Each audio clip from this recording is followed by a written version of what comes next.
This week was the start of second quarter. And what's exciting about that is a whole new group of goals. I love talking about goal setting. I love setting goals. I love accomplishing goals. If you have followed along at all on the podcast, you know that I love the book 12-Week Year. It really is the way that I run my life as well as my business now, and it has made a huge difference for me. So the way that I goal plan is I first look at what happened last quarter, what were my wins, what worked, what didn't, just checking in with everything to see what I got accomplished and what might be left to do. Then the other thing that I do is I also create a new list of everything that maybe wasn't part of my goals for last year, but has been added to my list. So I actually did this and I've got 2 pages and I'm like, that's kind of a lot of stuff. So I'll circle back to that on how I kind of deal with that. But let's get back to my normal process. So after checking in with my goals, seeing what worked, what didn't, I want to pop back in and look at my annual goals, kind of see where things are at with those, what might have not gotten done. Very similar to what I mentioned before, but this is on an annual basis. So looking at the quarterly, but also the annual. Now then I look at where we're at, what's going on. When I'm looking at my quarterly goals, I then look back also and say, okay, what's going on for this upcoming quarter? Do I have any trips planned? Is there any big event that's happening? And this month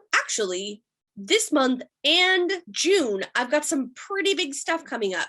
So that has to be factored into it too, because it's so important to look at your goals and realistically how much time can you put towards those goals?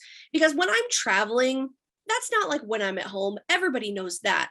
But if you don't calculate for those days that you can't work, that could really lead you to being overwhelmed because you're looking back and you're like, oh my gosh, look at all this stuff I didn't get done.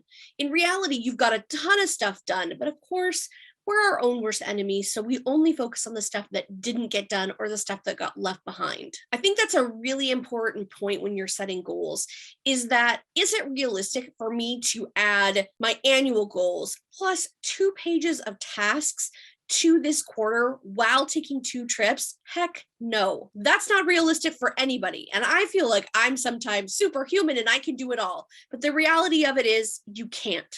I can't. And so knowing that, I need to go back through these lists and kind of evaluate how much time each of these tasks is really going to take.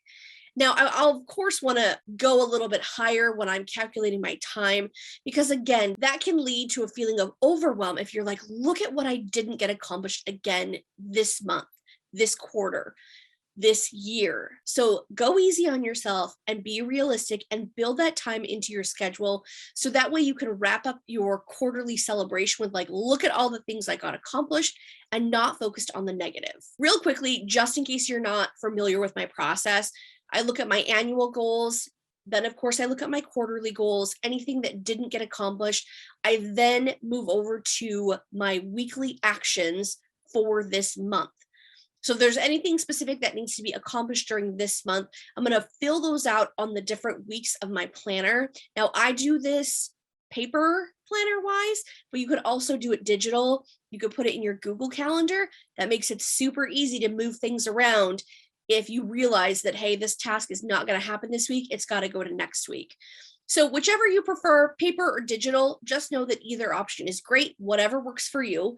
Then when you've looked at those weekly actions that you're taking, you then want to look at them daily. What can be put on every single day of the week?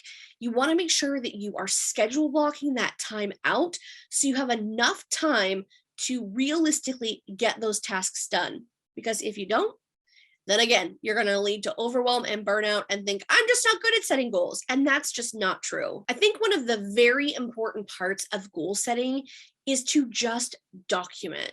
Now, if you're a journaler, that is awesome. If you're not a journaler, still writing down how you felt that day or, even just a smiley face so you knew, did you accomplish, did you not accomplish? Checking in with yourselves on a daily or weekly basis can make a huge impact on your quarterly goals because that gives you enough time to adjust or reset what you're doing. So that way you don't get to the end of the month or the quarter and then like, holy smokes, there is no way I'm going to make my goal. And then you feel bad. And nobody wants to feel bad when they're goal setting. Just remember that every time you goal set, you get that much better. These little steps that you're taking towards every single day, week, quarter, every year are making you a better goal setter. You've got to give yourself grace as you go through this process because, like everything, life is going to throw you some hiccups and you've got to be ready to pivot, and your goals can do that with you as well.